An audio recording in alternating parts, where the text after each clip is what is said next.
ಸಖತ್ ಖಾರ ಬಣ್ಣ ಮತ್ತು ರುಚಿ ಆಚಿ ಚಿಲ್ಲಿ ಪೌಡರ್. ಬೀದಿ ನಾಯಿಗೆ ನಿತ್ಯ 2 ಬಾರಿ ಚಿಕನ್ ರೈಸ್ ಅಂತೆ.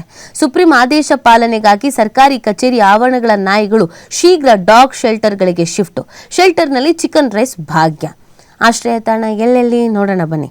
ಬೆಂಗಳೂರು ಉತ್ತರ ನಗರ ಪಾಲಿಕೆ ವ್ಯಾಪ್ತಿಯಲ್ಲಿ ಅಂಬೇಡ್ಕರ್ ನಗರ, ಬೆಂಗಳೂರು ದಕ್ಷಿಣ ನಗರ ಪಾಲಿಕೆಯ ಬಿಂಗಿಪುರ, ಬೆಂಗಳೂರು ಕೇಂದ್ರ ನಗರ ಪಾಲಿಕೆಯ ಕಂಟೋನ್ಮೆಂಟ್ ಸೂಪರ್ ಸ್ಪೆಷಾಲಿಟಿ ಆಸ್ಪತ್ರೆ ಆವರಣ, ಬೆಂಗಳೂರು ಪಶ್ಚಿಮ ನಗರ ಪಾಲಿಕೆಯಿಂದ ಕೊಟ್ಟಿಗೆಪಾಳ್ಯದ ನಿರಾಶ್ರಿತರ ಸಮಿತಿ ಹಾಗೂ ಬೆಂಗಳೂರು ಪೂರ್ವ ನಗರ ಪಾಲಿಕೆಯಿಂದ ಸದಾಮಂಗಲ ಮತ್ತು ವರ್ತೂರಿನಲ್ಲಿ ಆಶ್ರಯ ತಾಣಕ್ಕೆ ಗುರುತಿಸಲಾಗಿದೆಯಂತೆ.